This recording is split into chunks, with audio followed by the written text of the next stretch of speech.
Olá a todos, meu nome é Paula Massari, sou responsável pelas ações de marketing da Casa Hunter e tenho o prazer de estar hoje aqui com vocês para conhecer um pouco mais da colestase intrahepática familiar progressiva, também conhecida como PFIC, as iniciais em inglês do nome dessa patologia. Como toda doença rara, estamos falando de algo ainda desconhecido da imensa maioria. Este webinar tem o objetivo de iluminar, trazer mais informação sobre o tema e ajudar pais, pacientes, profissionais da saúde, professores, toda uma cadeia, e assim tornar mais fácil o dia a dia dos diagnosticados com essa doença. Mas para me ajudar com essa tarefa estão duas pessoas muito especiais aqui. Doutora Natasha Silva Sandi, pediatra pela Universidade de São Paulo, com especialização em gastroenterologia pediátrica. Coordenadora módulo de hepatologia e da pós-graduação em gastroenterologia pediátrica do Albert Einstein, Instituto Israelita de Ensino e Pesquisa. Seja bem-vinda, doutora. Muito Contamos obrigada, Paula. Bem-vinda. Contamos ainda com a participação não menos especial do Tiago, pai do Benjamin, que hoje tem 9 anos, paciente de PFIC. Muito obrigada pela sua participação, Tiago. Sempre especial contar com a participação dos cuidadores nas ações promovidas pela Casa Hunter. Eu que agradeço a participação. Muito obrigado pelo Bem-vinda, Tiago. convite. Bem-vindo. Feitas as apresentações, podemos passar às perguntas, tá bom? Mas não poderia deixar de agradecer a todos que tornam possível atividades como essas, que visam aumentar o conhecimento sobre as doenças raras. Agradecemos o apoio social concedido pela Ipsen Brasil e também as instituições parceiras nessa iniciativa, PIFIC Network, Febra Raras, que é a Federação Brasileira das Associações de Doenças Raras, e a Casa dos Raros. Doutora Natasha, podemos começar? Claro, vamos lá. Vamos lá. Então, acho que para dar a partida nessa conversa, é interessante falar que o nome PFIC abriga. Na verdade, é um grupo de doenças genéticas raras que afetam o fígado. A senhora poderia explicar para nós, que nos assiste aqui nesse exato momento, do que estamos falando? Quais são os tipos de PFIC, os sinais, sintomas e quais são as pessoas que são afetadas com essa doença? Perfeito. Bom, como você já adiantou, né, essa é uma doença de origem genética, né? Então tem uma característica de hereditariedade, mas isso não quer dizer que para uma criança ser doente, ela tem que vir de um pai ou de uma mãe doente, né? Como a gente costuma explicar, a gente tem esse grupo de doenças que é considerado de predominante uma doença que a gente chama de autossômica recessiva. Então, quando a gente junta duas variantes, a gente tem a manifestação da doença genética na pessoa, sendo que existem, né, e esse é um conceito que acho que nem todo mundo na população tem, as variantes que a gente chama de novas. Essas variantes, elas têm o nome latim de novo, né? De novo para a gente tem o significado de novamente, mas no latim, na verdade, quer dizer novo. Então, a gente tem variantes que acontecem novas em alguns fetos. Então, além de poder herdar um gene de cada lado do pai e da mãe, a gente pode ter uma criança que herda um gene de um dos genitores e adquire uma variante nova e assim tem expressão da doença. Então, além de ser uma doença genética, é uma doença colestática, né? Como o próprio nome da doença diz, colestase intrahepática familiar progressiva. E a outra confusão é o que a gente chama de colestase. Na verdade, a colestase, ela é qualquer situação em que a gente tem uma dificuldade no fluxo, na excreção da bile, né? E as pessoas confundem colestase com ser ou estar amarelo, né? A icterícia. A icterícia ela pode acontecer sem colestase, quando a gente tem o outro tipo de bilirrubina acumulada, a bilirrubina indireta, em alguns tipos de doença, isso não é colestase.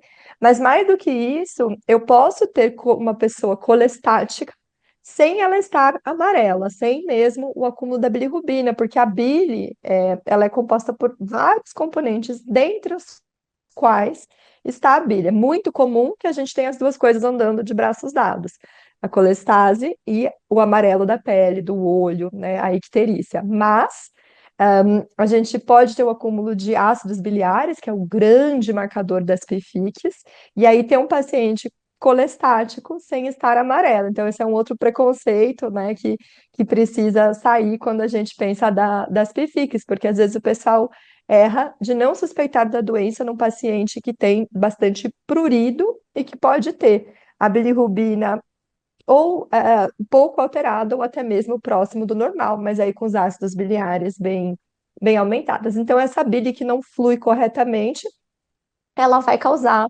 dano no fígado, dano no que a gente chama de colangiócitos, que são as células que drenam o fígado, e aí as principais manifestações das PFICs vão ser, sim, a coloração amarelada da pele, que pode acontecer, mas não é obrigatória, da pele, dos olhos. Ahn, Percepção da coloração amarela também, a gente só tem nas pessoas a partir de uma certa alteração da bilirrubina. Então, o normal é até um, mas a gente vai perceber, o olho clínico, mesmo o olho clínico bem treinado, vai perceber a partir de 3 a 5, depende do nível de treinamento daquela pessoa em detectar a icterícia e também depende da cor da nossa pele, porque é mais fácil perceber essa coloração amarelada em quem é mais caucasiano, em quem tem a pele mais clara. Mas outros pontos marcantes das PFICs é o prurido, a coceira muito intensa, que é descrita como uma das piores coceiras, um dos piores pruridos da hepatologia pediátrica, então bastante intenso, com muito prejuízo à qualidade de vida, né, prejuízo ao sono, irritabilidade, realmente é uma coisa muito marcante. E esses pacientes frequentemente também têm um crescimento bastante prejudicado. Hoje, a gente já soma mais de 12 tipos de PFIC descritas. As mais clássicas são 3, né? E aí a gente nomeia essas PFICs pelo gene, pela proteína que não se expressa bem. Acho que seria muita sopa de letrinha falar de cada É. uma, talvez a gente pode depois falar mais né, especificamente do caso, mas a gente tem agora uma tendência mais recente de parar de nomear 1, 2, 3, 4, 5, 6 e sim já chamar as PFICs pelo nome do gene alterado, né? Então, PFIC maio 5B, por exemplo, ao invés de falar PFIC 6 ou PFIC 11, é que as 3 primeiras, que foram que são aquelas que a gente conhece há um pouco mais de tempo, são ainda referidas como 1, 2 e 3. Então, precisa ter um limiar de suspeição muito alto para desconfiar de uma PFIC, e como acontece em muitas doenças raras, a gente tem bastante tempo de atraso diagnóstico, né? Então É. tem muitas vezes um caminho muito longo até a nomeação dessa doença. Respondi sua pergunta, Paola? Muito, muito, e bem esclarecedor quando tem, né? Ah, não necessariamente ele tem, fica amarelado. Importante esses sinais, né? Porque a gente acaba correndo atrás de um estereótipo, ah, mas ele fica amarelo? Não, então não é. Acaba, né? Assim, aquele falso positivo, falso negativo, né? A maioria das doenças raras a gente tem que ter um olhar bem clínico, e essa jornada do diagnóstico a gente vai falar mais para frente, realmente. Mas muito esclarecedor. Obrigada, doutora. Bom, a partir dessa explicação inicial, já podemos ter uma ideia do que é também, né, o do alcance da PFIC, mas nada como conversar com aquele que lida diariamente com a patologia, né? Tiago, você podia contar um pouquinho quando e como surgiram os primeiros sinais de PFIC no Benjamin? Então, como você disse, isso realmente é uma jornada, né? O primeiro sinal de que havia algo errado com ele foi a coloração dos olhos. A icterícia, ela começou a aparecer, e a minha esposa, a mãe do Benjamin, ela percebeu um amarelado nos olhos, e aí imediatamente a gente foi ao pediatra. Aí lá a pediatra olhou, viu que havia uma alteração ali, passou alguns exames laboratoriais, havia alguma alteração no aumento da bilirrubina, e isso aí já causou um certo espanto por parte dela. De lá fomos indicados para um gastro pediátrico, aqui em Manaus também, eu moro em Manaus, e aí ele desconfiou de atresia das vias biliares, que é uma hepatologia mais comum em crianças, mas indicou uma possível cirurgia, e isso nos assustou bastante. E aí nós resolvemos procurar ajuda em São Paulo, né? Então, assim, começa uma jornada fora de casa para tentar identificar o que se tratava aquela icterícia. E aí, lá em São Paulo, a gente conseguiu,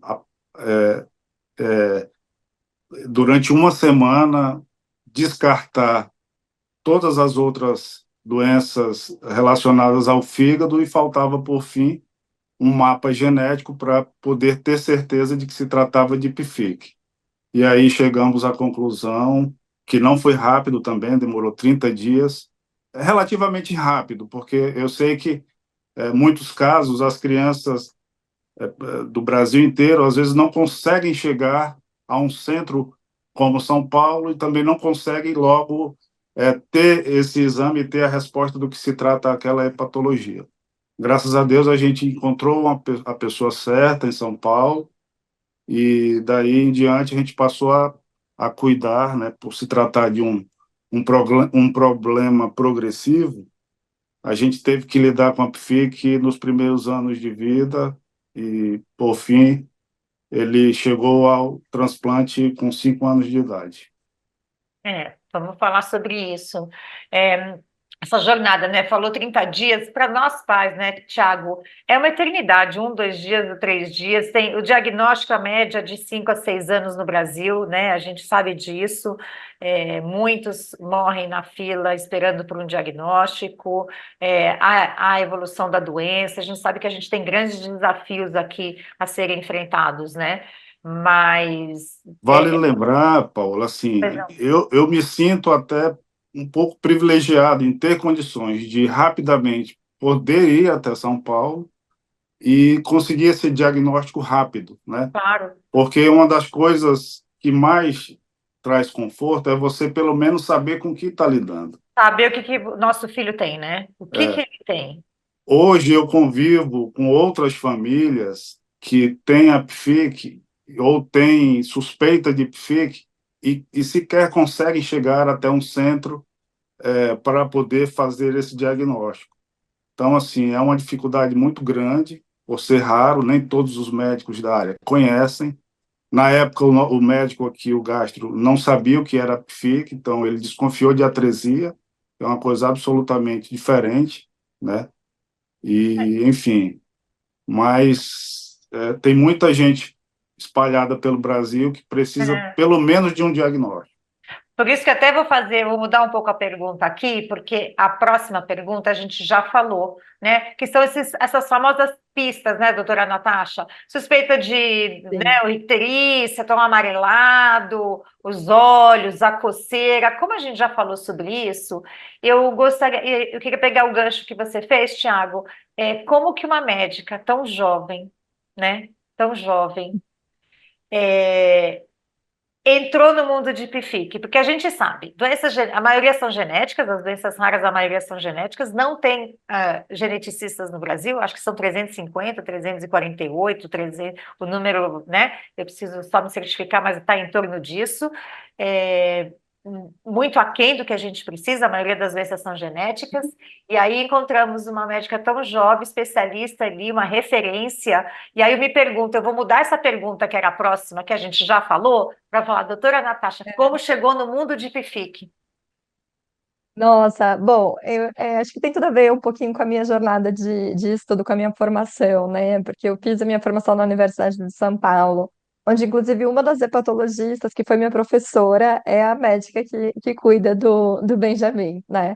Então, lá eu já tive, lá, né, no Instituto da Criança, a gente realmente tem acesso a essas doenças raras, e uma vez que eu decidi seguir o caminho da gastro e da hepato, eu acabei fazendo uma jornada de treinamento um pouco mais longa, né? Então, essa especialização que eu fiz no Canadá, ela foi uma especialização de 3 anos. Então, eu completei 5 anos de gastrohepato e nutrição, né? E nos países de primeiro mundo, acaba se tendo muito mais acesso ao exame genético. Então, lá eu tive a oportunidade de acompanhar até inicialmente mais do que aqui no Brasil alguns casos de maior gravidade, né, como é o caso do Benjamin, que tem uma manifestação precoce, né, e uma forma, vamos dizer assim, um pouco mais grave, um pouco mais agressiva da doença, porque uma coisa que eu não comentei é que as PFICs, elas têm uma natureza bastante variável, que vai variar com o tipo de defeito genético, no sentido de qual PFIC é, né, o número ou o tipo de PFIC,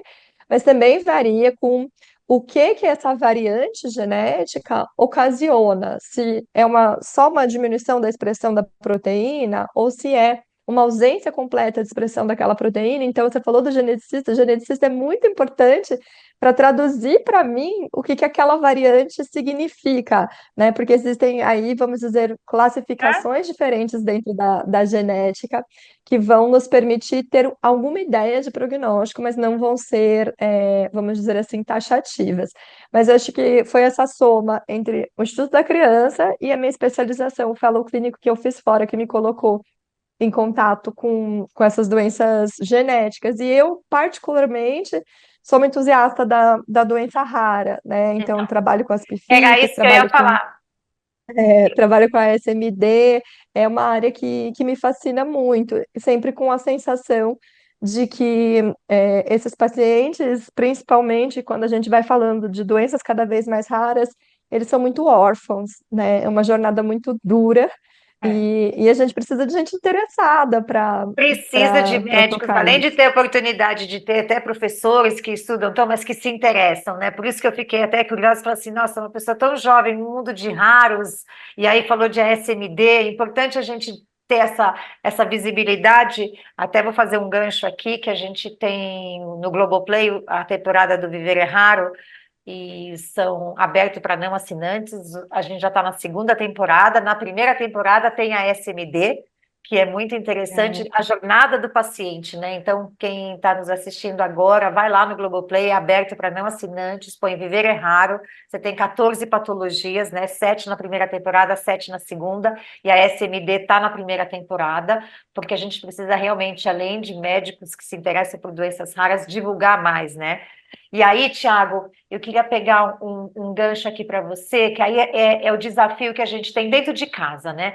Porque eu acho que, assim, a gente vai falar de equipe multidisciplinar, as doenças raras precisam de equipe multidisciplinar, a gente precisa dessa união de vários médicos, né? Mas se os cuidadores em casa, pai, mãe, tio, enfim, esses cuidadores, eles praticamente viram tudo, né? Sabe tudo, quase tudo do modo de dizer da doença, né? E aí eu É, queria saber de você o desafio que é quando você se depara com seu filho quando ele tem os sintomas da coceira, né? Porque ele pode até se machucar. Como que você lida com isso? Porque também isso é uma forma de você ajudar outros pais que estão assistindo aqui, né? Como é que você lida com isso? isso. No início eu acabei resumindo um pouco, já foi para os 5 anos, quando ele realizou Sem o problema. transplante. Mas nesse período de 5 anos, foi uma maratona de viagens entre São Paulo, Manaus, Manaus, São Paulo, e sempre buscando dar a melhor qualidade de vida para ele, justamente nessa questão relacionada ao prurido, porque isso, de fato, é uma coceira que machuca muito do ponto de vista físico e psicológico, né?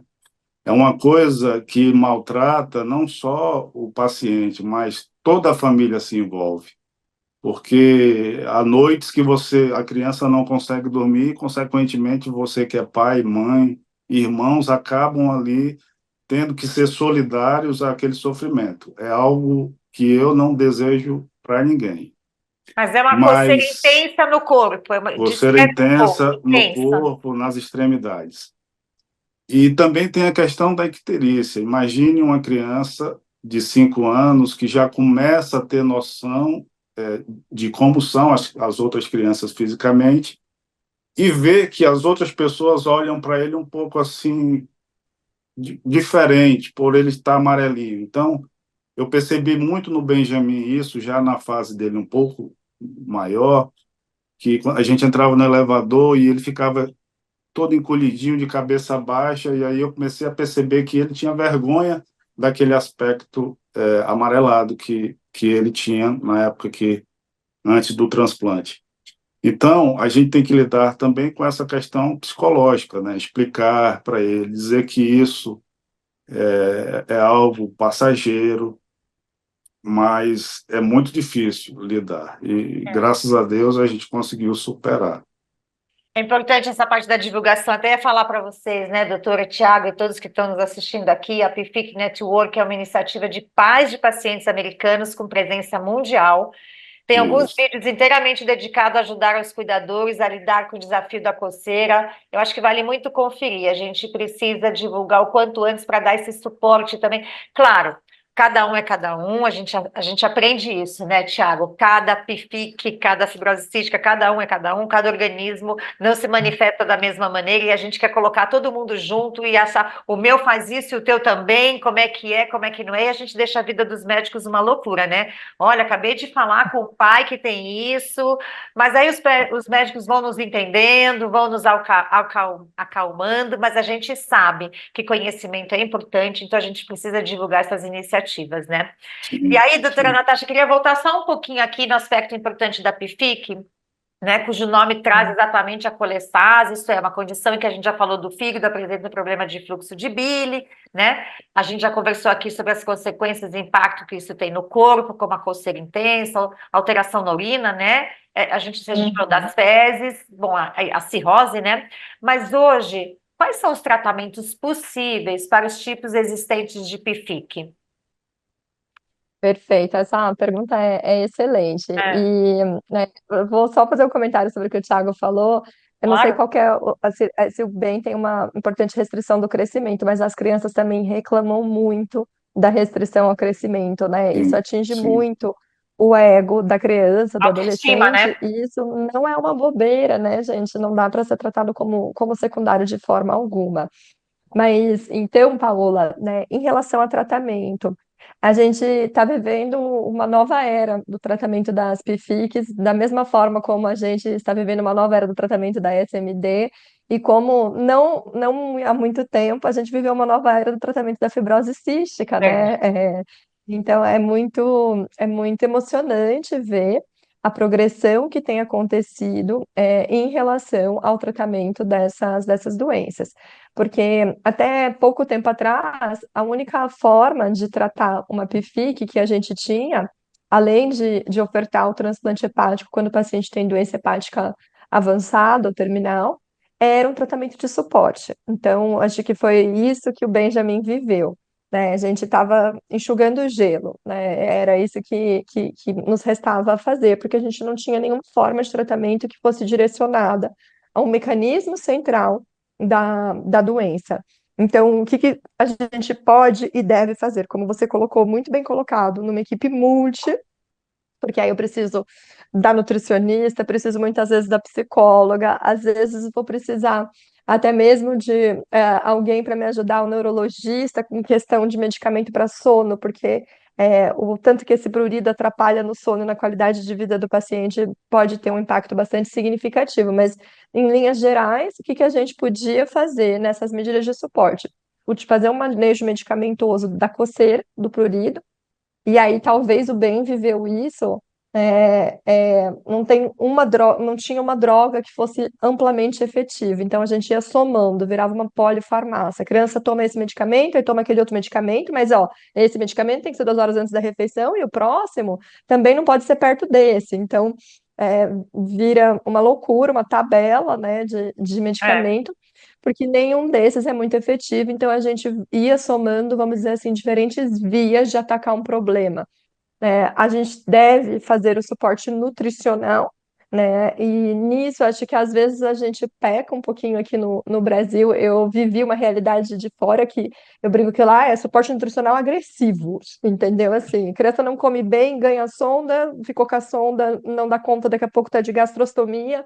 E aqui a gente, né, nos nossos sentimentos latinos, a gente acaba sendo menos, vamos dizer assim, é, Intervém um pouco menos menos. assertivo, É, nessa abordagem, e tem um pouquinho mais de resistência a uma via alternativa de alimentação. Então, o suporte nutricional, porque uma das características da colestase, a gente falou do amarelo do olho, a gente falou da coceira, mas a colestase, né, a bile tem uma importante função na absorção de gorduras e de vitaminas lipossolúveis. E aí, quando esse paciente tem um impedimento ao fluxo normal da bile, ele vai ser um paciente mau absorvedor de gordura. E aí eu preciso fazer todo um planejamento dietético em relação a isso. E suplementar não somente vitaminas lipossolúveis, né, que são a, D, E e K, mas também posso ter deficiência de outros micronutrientes por conta desse estado de má absorção. Então, né, essas eram as fases. E mais recentemente, a gente teve, no ano passado, na verdade, aprovado na Anvisa, mas já com alguma experiência de uso internacional, e eu tive a oportunidade de acompanhar alguns desses estudos acontecendo lá no Canadá. A gente tem as drogas que a gente chama de IBATs, né? É, que inclui, por exemplo, o Odevixibat, que é o que está hoje licenciado no Brasil. Então, o que que são essas drogas? São inibidores do transporte de ácidos biliares. Então, Ah, a diferença entre isso e as outras coisas que a gente prescrevia para manejar o prurido é que essa droga, ela está direcionada para um mecanismo da doença. Então, vai lá no intestino, no segmento final do intestino, que é onde os ácidos biliares são reabsorvidos e impede essa reabsorção. E assim, né, como os ácidos biliares eles são muito importantes na gênese do prurido, é o ácido biliar alto no sangue que ocasiona, que ele corta desencadeia o ali, prurido. ele corta ali. Isso, baixa bastante o nível do ácido biliar no sangue. Com isso, melhora o prurido, melhora a colestase, melhora o crescimento da criança, e você interrompe o ciclo da doença, porque né, os ácidos biliares, eles foram feitos para ser excretados na bile de uma forma toda protegida, porque quando eles estão soltos, eles são tóxicos. É, Então, a própria bile do paciente acaba sendo tóxica e faz com que a doença do fígado progrida, é né? isso. E aí, Então, para a essa gente, é qualidade de vida, né, doutora? A criança bastante começa a ter uma qualidade de vida que proporciona uma qualidade de vida melhor da escola, do dia a dia, né? isso, isso. Então, assim, a gente já tem o estudo, obviamente, que foi os estudos de lançamento dessa droga, mas a gente também já tem estudos abertos de extensão, de segmento, em que os pacientes que fizeram parte do estudo inicial tiveram oportunidade de continuar recebendo tratamento, ou aqueles que receberam um placebo, né, como é uma medida comum em estudos experimentais de droga, passaram a receber. A É receber. cedo, é cedo para a gente entender que dimensão essas drogas vão ter na história natural da doença, em termos de evitar transplante, mas assim, tudo que a gente tem visto até agora nos mostra uma evolução bastante favorável.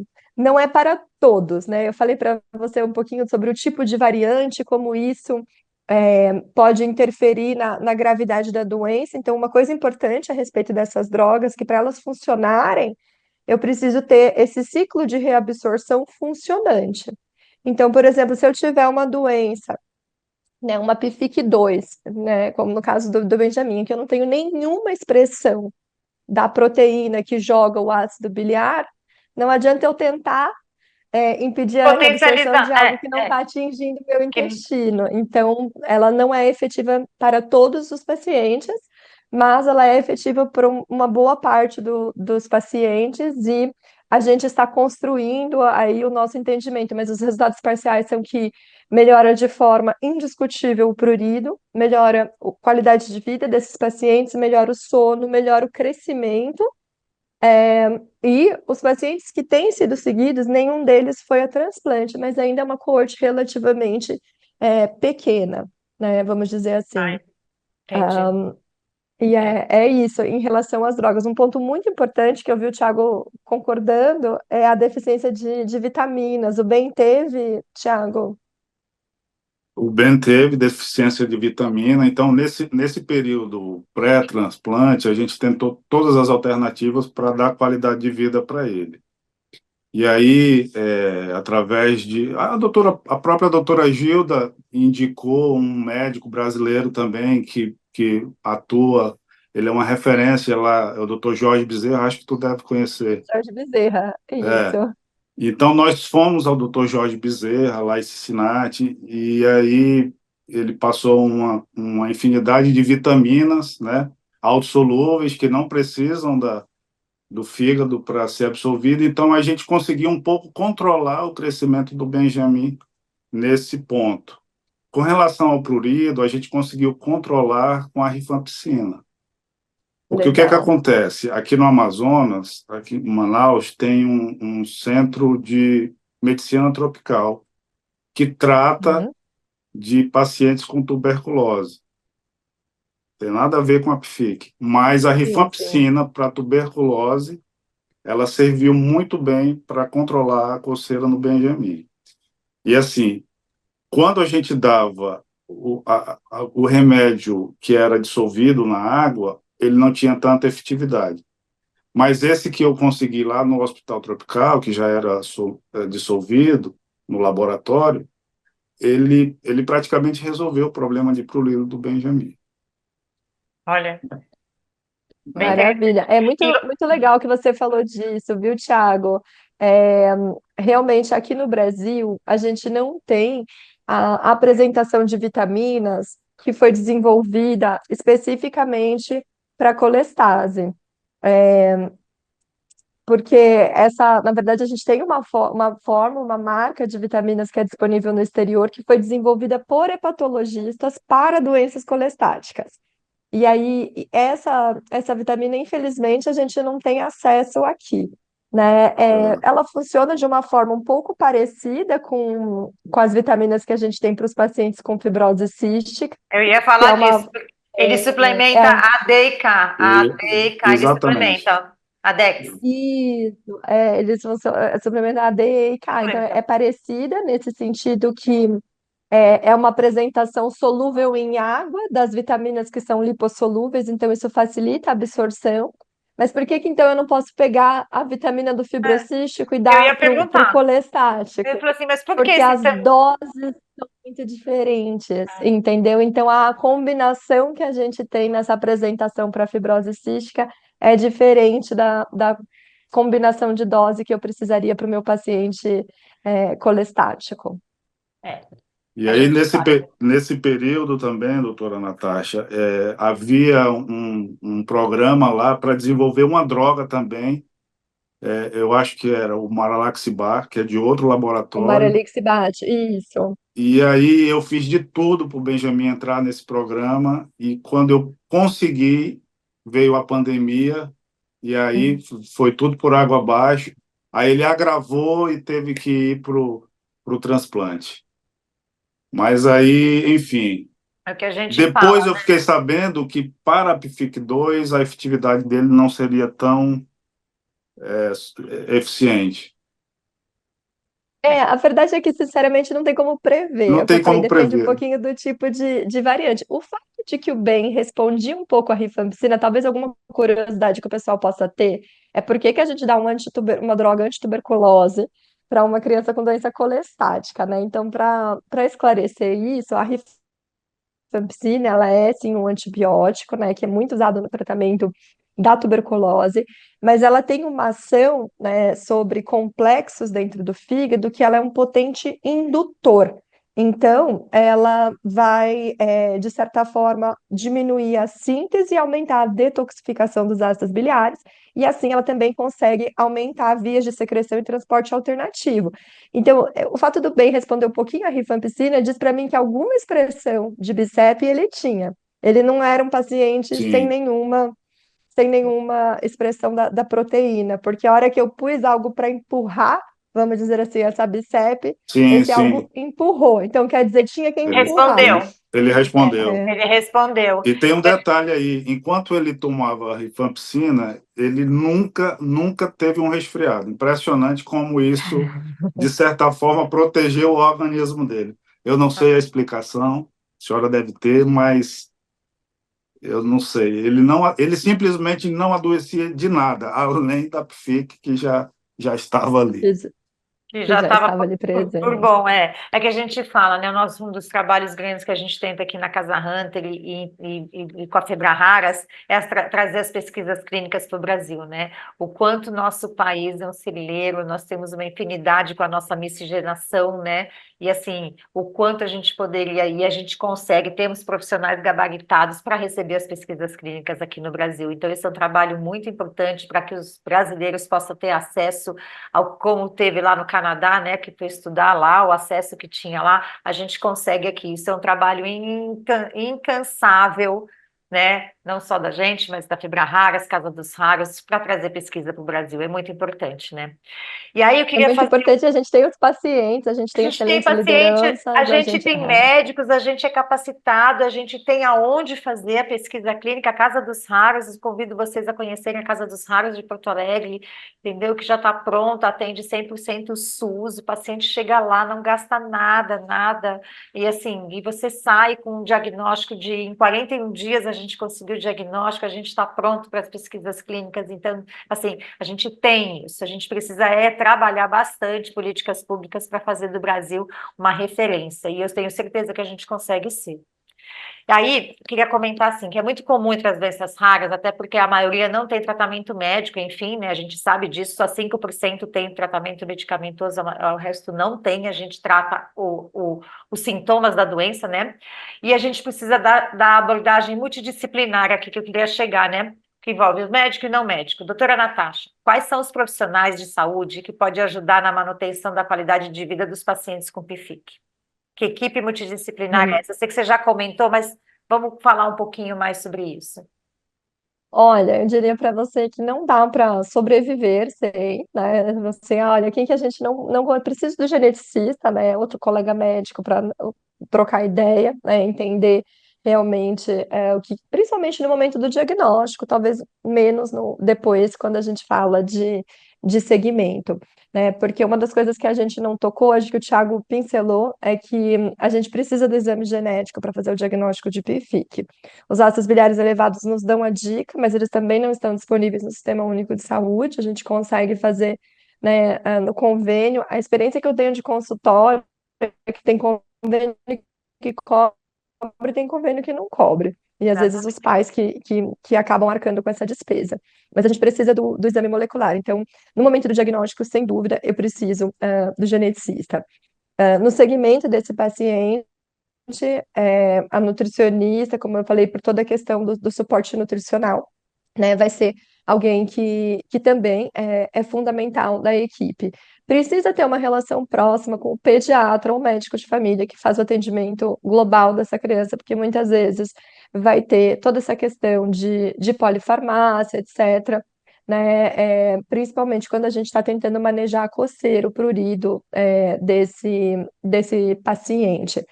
E eu acho que junto a gente sempre vai mais longe, né? Então, também ter uma relação próxima com uma equipe cirúrgica, uma equipe transplantadora é interessante para determinar quando que é esse melhor momento do paciente. Talvez é uma coisa que está, né? No caso do bem, foi relativamente cedo, né?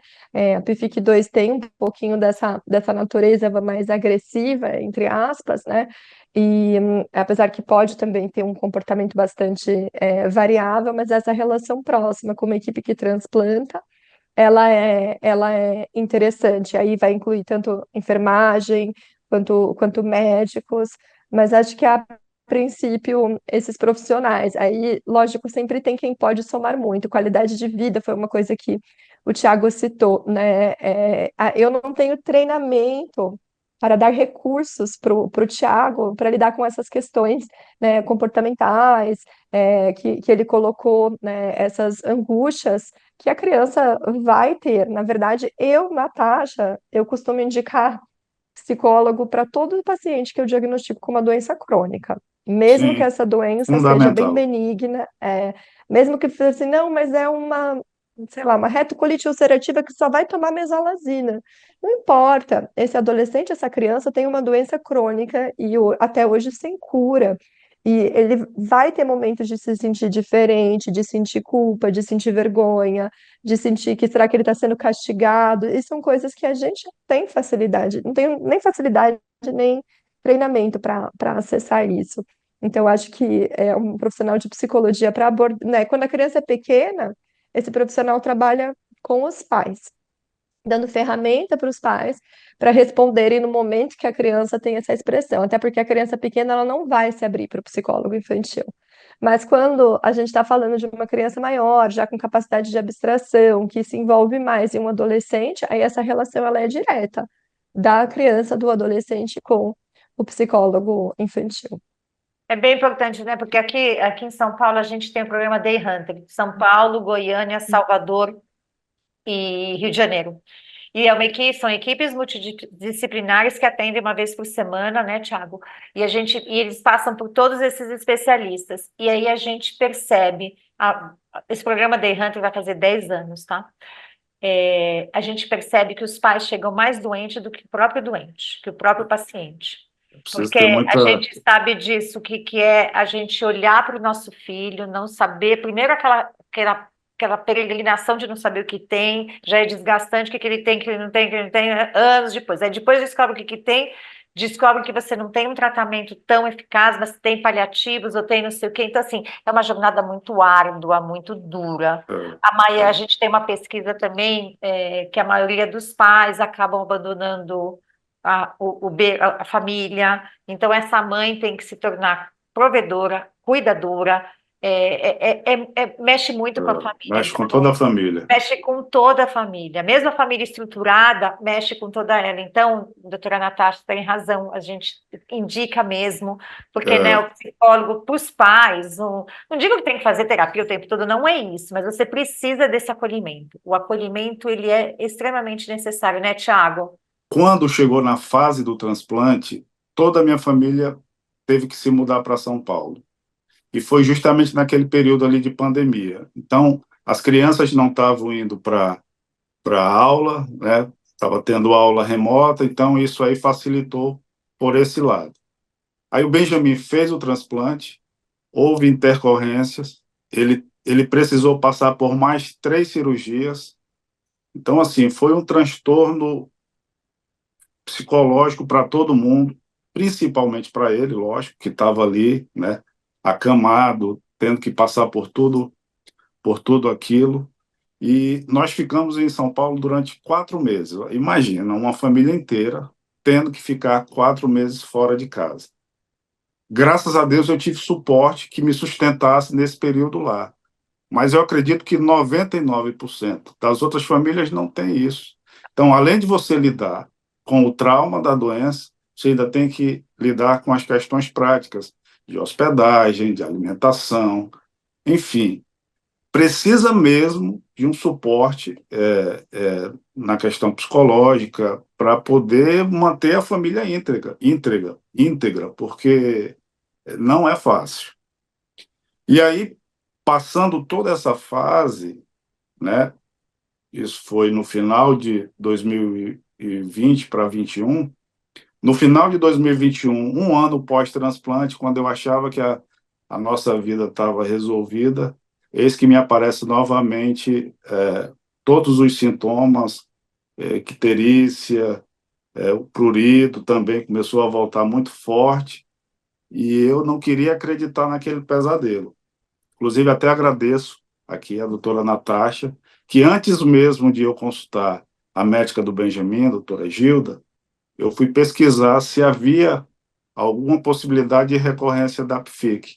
E achei um artigo da doutora Natasha explicando as causas, que não é bem o retorno da PFIC, mas ele traz consequências similares.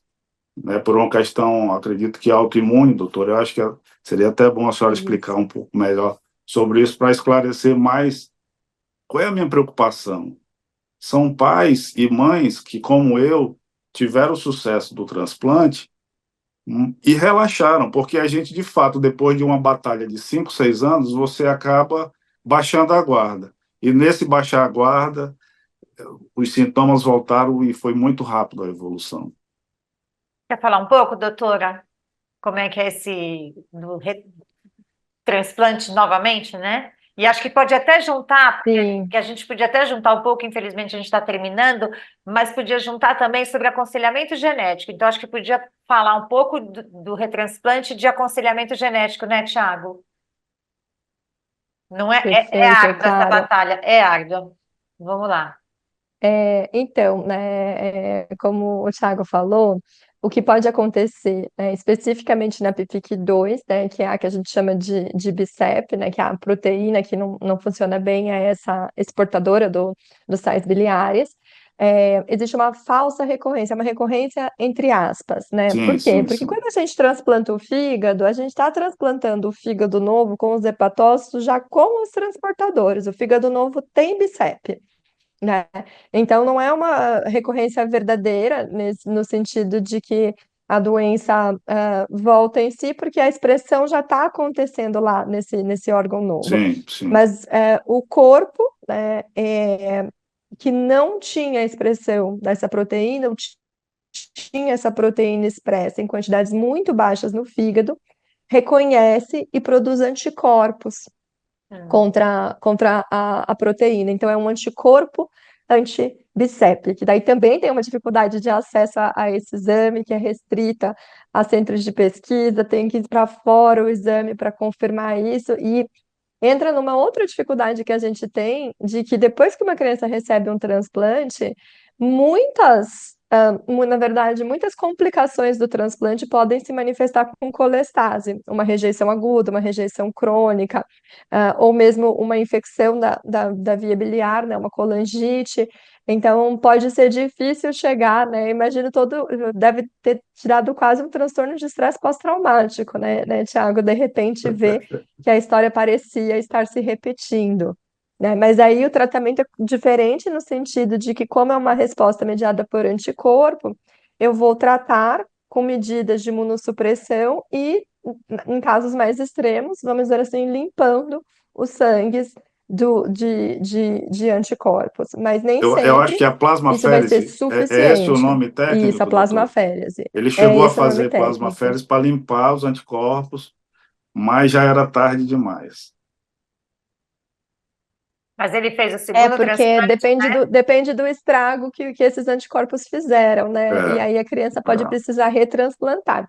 No retransplante, a imunossupressão já é muito maior, já tem um protocolo diferente de imunossupressão, por ser um retransplante, é um paciente de mais risco, né, de ter reação.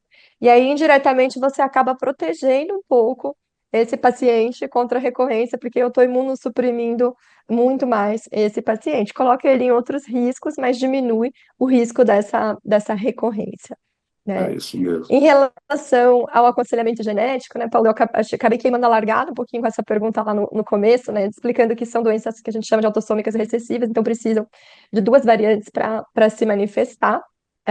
Mas, como eu expliquei, duas variantes não quer dizer que tem que vir uma de cada genitor. Então, né, pode ser uma herdada de um dos genitores e a a outra nova. pode ser uma variante nova, que a gente chama de novo na criança. Então, quando é feito o diagnóstico da doença, a recomendação é que que as variantes sejam procuradas em ambos os genitores para esclarecer a herança disso. Se você esclarece que, de fato, uma variante veio de cada genitor, aí eu tenho um risco de 1/4 de recorrência dessa doença, 25%, que é um risco 25. relativamente elevado, mas tenho Alto. 75% de chance que a criança nova, né, a segunda prole, não vai nem herdar uma das variantes dos dois genitores, ou que vai carregar somente uma de um dos genitores, e assim, a princípio, não vai ter a doença. Uma coisa que a gente não deu tempo da gente falar, que é complexa no mundo das PFICs, é que a presença de uma variante já pode gerar em alguns pacientes algumas alterações. Por exemplo, Ele mais não é só risco né, portador às da vezes a doença. gente. Ele não é só portador, ele Isso, pode ter alguma manifestação. Na fibrose cística, não. A gente tem, né, a minha mutação, a do meu marido, e a gente é só portador, mas sem manifestação. Na PFIC, não. Você já pode ter. a PFIC não. E às vezes uma dica vamos dizer assim, a gente falou das dicas, quais são os red flags, o que te faz pensar, é que a mulher portadora de uma variante pode ter colestase na gestação. Olha aí. Então, vale a pena perguntar se a senhora ficou amarela quando estava grávida. Essa pode ser a Olha. dica de que a mãe era portadora de uma das variantes. Olha o E um obstetra único. chegando também, ginecologista chegando. É, Vamos aumentar essa equipe multidisciplinar, não? Sim, é, sim, sim, com certeza. Com certeza. E uma das coisas legais que o Thiago comentou, né, a criança que tem a colestase muito pequenininha, neonatal, nos primeiros meses de vida, a primeira suspeita é absolutamente essa, atresia biliar, e tem algumas doenças genéticas outras que são mais fatais, mais letais, que precisam ser descartadas de forma muito rápida, né? A colestase no Sim. bebê, ela é uma urgência relativa. Preciso saber que esse fígado está funcionando bem e que eu não tenho... A atresia biliar, ela é uma loucura, a gente corre para ela porque ela é mais comum e porque eu preciso fazer um tratamento cirúrgico e rápido. Aí, geralmente, o caminho, a peregrinação da criança que fica colestática nos 3 primeiros meses de vida é esse. Vai primeiro descartar a atresia e erros inatos do metabolismo que podem matar uma criança muito rápido, e aí depois a gente vai esclarecer o que é. Mas o que é interessante, Thiago, é que a gente foi de uma era que de todas as crianças que ficavam amarelos quando eram bebês, 50% delas a gente não dava o diagnóstico final. A gente terminava essa investigação dizendo, não sei o que deixou seu filho amarelo, mas se resolvia, se o amarelo ia embora, a gente não sabia o que era. E o fato do amarelo ir embora não quer dizer que essa criança não é portador de uma doença crônica. E esse número de 52% caiu para 15%. E o que Maravilha. aumentou foram os nossos diagnósticos das doenças É. colestáticas familiares. Então, PFIC, Alagille e defeito da síntese de ácidos biliares, que foi o que fez essa fatia diminuir. Antes, esse grupo era 6% de todas as causas que a gente sabia que deixava uma criança amarela nos primeiros meses. Agora já é 25%, já é um quarto, Olha isso, né? É, olha isso. maravilha. Ô, Tiago, me diz uma coisa. A gente já está indo para o fim, gente, já está Tem acabando. pouco tempo, a gente tem que fazer uma Ai, outra para fazer. tem que fazer Eu outra. falo muito, gente. Não, não fala, gente. É uma aula, é muito rico isso, muito rico. E aí a pergunta é assim, Tiago, bom, você deve acompanhar as evoluções, né, dos possíveis tratamentos, mas eu queria saber também agora uma pergunta aqui da família aqui. O que você espera no futuro próximo para o Benja? O que você vê aqui para você? Eu confio muito na ciência, confio demais na ciência, e eu acredito que ele terá vida longa, porque ele passou por muitas coisas que até alguns médicos duvidavam que ele sairia. Por exemplo, quando houve a recorrência e houve a progressão muito rápida, eu cheguei a ouvir de um médico aqui em Manaus que, bom, ele já fez um transplante, muitas crianças não chegam aos 6 anos, muitas crianças com, assim, vocês já fizeram de tudo. E aquilo ali me mexeu de forma que eu acho que aquilo ali virou uma chave. Disse assim, se ela está dizendo isso, eu como pai não posso aceitar que isso deva acontecer. E aí, como eu já tinha contatos com o Dr. Jorge lá fora, a minha esposa não quis nem voltar para São Paulo, porque eu acredito que até um retransplante aqui no Brasil, por toda, eu acho que a prioridade é quem não fez transplante ainda. Então eu tinha isso muito em mente. E aí a gente foi para os Estados Unidos tentar salvar aquele enxerto, mas chegando lá já era tarde demais e graças a Deus eles toparam fazer o retransplante lá. E aquilo ali foi o que salvou o Benjamin, porque ele não teria condições de voltar vivo se não fosse o transplante. Então, isso, de certa forma, tem muito a ver com Deus, com a minha fé, com a nossa fé, a coragem de ter ido. Eu fui sem avisar, Natasha. Ele já tinha passado lá pelo Cincinnati Children's, mas eu fui sem Aham. avisar.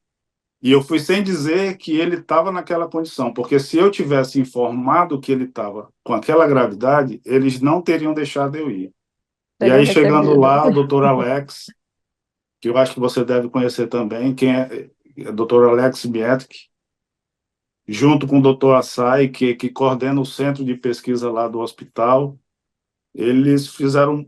O doutor Jorge já não está mais lá, mas interveio para que o Não, está no hospital aceite. Texas. Está no Texas.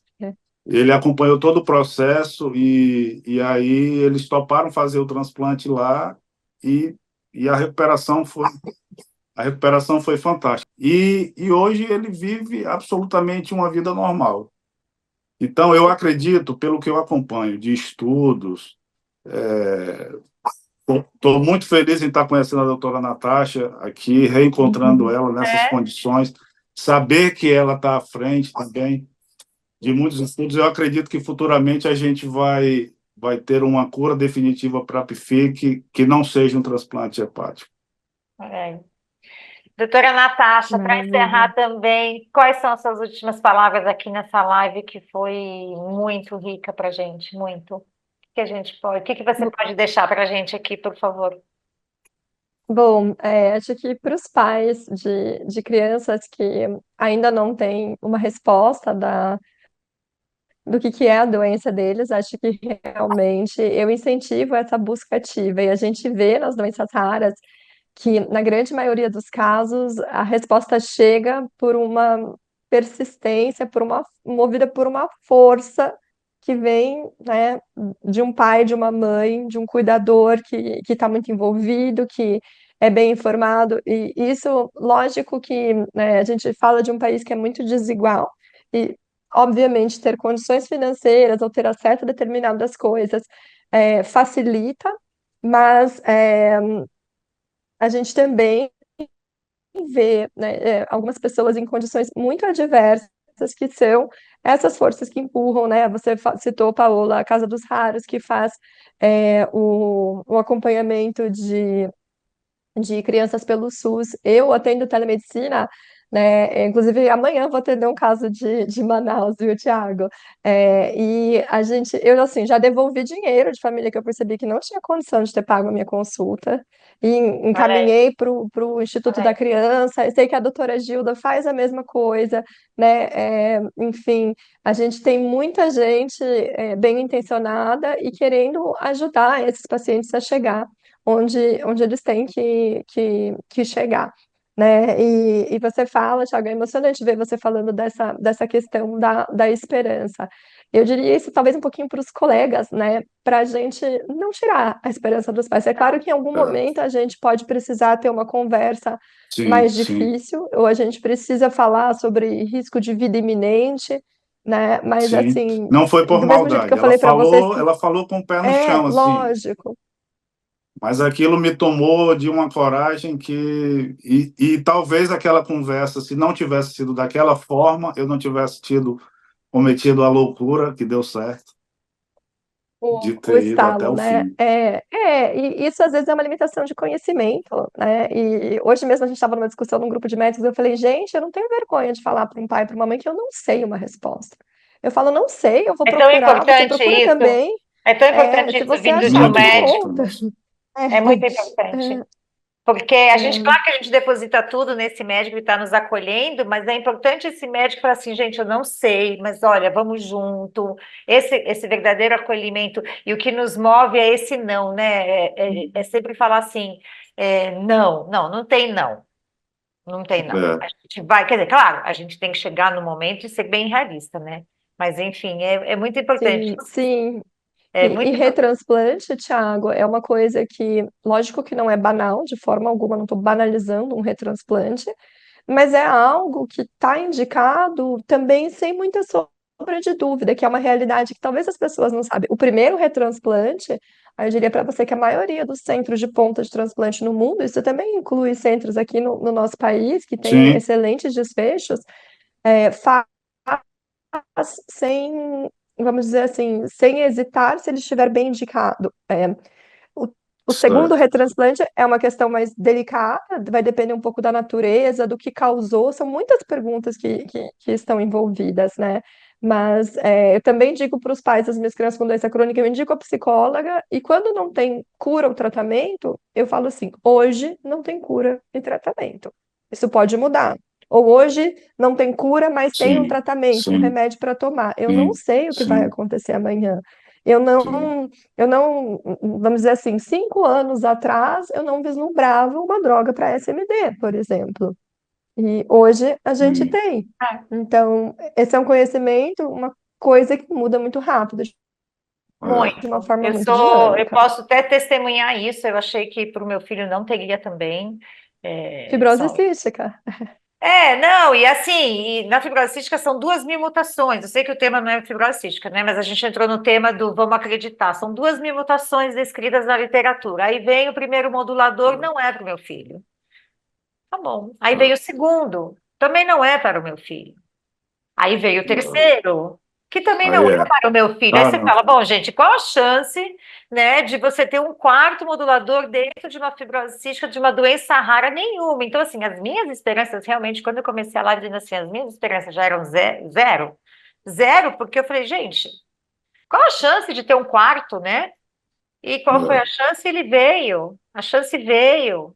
Né? E o que eu desejo, como você falou, eu sou abençoado, né, Tiago? Quando a gente fala assim, a gente tem uma doença rara, um filho tem uma doença rara, e a gente ainda fala que é abençoado, não é para ser piegas nem nada disso, mas Não, não é, não a é. gente sabe, eu lido com isso todo dia aqui e falo, meu Deus do céu, como eu realmente eu sou abençoada, né? Porque ele está Eu com o digo isso, tratamento e eu queria que todo mundo tivesse isso, né? Uma médica como a doutora Natasha, que vai lá e atende o Thiago exatamente, lá de Manaus e pegou um artigo. exatamente.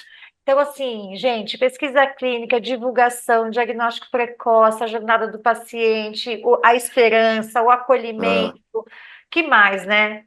Ter pessoas assim como a doutora, como o Tiago, aqui, é, guerreiro. Precisamos acreditar, gente. A gente é. precisa continuar acreditando, E né? assim, não sei se tem tempo para falar, mas vou tentar ser rápido. O que a Fala. gente tenta contribuir, por exemplo, sobretudo na pesquisa, é, é, o órgão que foi retirado dele lá, que foi o primeiro enxerto que ele recebeu, a doação da mãe aqui no Brasil, foi doado para pesquisa. Então, eles estão pesquisando ainda sobre o órgão. Toda a plasma que foi retirada do Benjamin, que ele fez também processo de plasmaférese lá, nós doamos para pesquisa, com uma condição, que tudo que for estudado lá, que for avançado em relação à FIC, que isso seja distribuído ou difundido aqui no Brasil. E como a doutora Gilda é a médica do Benjamin, ela sempre está em contato. Agora eu vou fazer o link também com a doutora Natasha para ela participar desse movimento, porque o que Isso. a gente quer não é só que o Benjamin tenha vida longa, a gente quer que outros pacientes como ele tenham as mesmas oportunidades. É isso aí. A gente quer Isso para sonhar o mim, sonho isso do... para mim que é Isso. o mais espetacular de toda essa história. Poder É isso ajudar aí. outras crianças. Parabéns, Thiago. Sem conseguir ajudar outras crianças, não faz sentido nenhum a gente ter passado por tudo isso. É como o Tony fala, né? Quando ele teve o diagnóstico do filho dele, Tony é o presidente da Casa Hunter, ele é um empresário, não tinha nada com doença rara, aí o filho nasceu com uma doença rara, demorou 4 anos, enfim, aquela peregrinação mesmo com condições e tal, e ele fala assim, não é só porque eu tenho condições É, mesmo assim demorou 4, 5 anos, não, precisamos fazer alguma coisa. Aí é fundou a Casa exatamente isso. Hunter, sabe? Já são 10 anos, tem a federação, a Casa dos Raros, construiu o primeiro hospital em doenças raras em São Paulo, né? Então, É, assim, é o que nos muito move. legal. Precisamos de pessoas assim que nos move e que a gente possa contar e ir atrás também, né? E a gente vai É, atrás. É o que a gente precisa dessa corrente, gente. E aí, o que eu deixo para todo mundo é assim: hoje eu quero sonhar o sonho do meu filho. Sim. É esse sonho que eu quero. O sonho dele é o meu sonho. é o É, nosso sonho. é isso aí. Gente, em nome da Casa Hunter, gostaria muito de agradecer a participação de vocês nesse encontro. E informar ao que nos assistem aqui que todos os vídeos produzidos por nós sobre doenças raras permanecem disponíveis em nosso canal do YouTube. Como eu falei no início da live, a gente já está perto de 600 vídeos sobre o tema, em formato de aula, webinar, depoimentos. Vão lá conferir. Doutora Natasha, Tiago, obrigada pela participação. Foi um prazer Eu que enorme agradeço. recebê-los, conhecer mais sobre o PFIC, conhecer esses anjos que gostam de doenças raras, que vão atrás e que estão aqui. A conexão de vocês dois, né? Que eu vi que você falou com a doutora Natasha sem saber, e de repente vocês se encontram aqui. É, Então, os que bom raros aqui, revê-la. que bom. Fico muito feliz. Obrigada por vocês estarem aqui com a gente divulgando o PFIC. Muito obrigada pelo convite, gente. Obrigado, obrigado, Casa Hunter. Conte comigo sempre.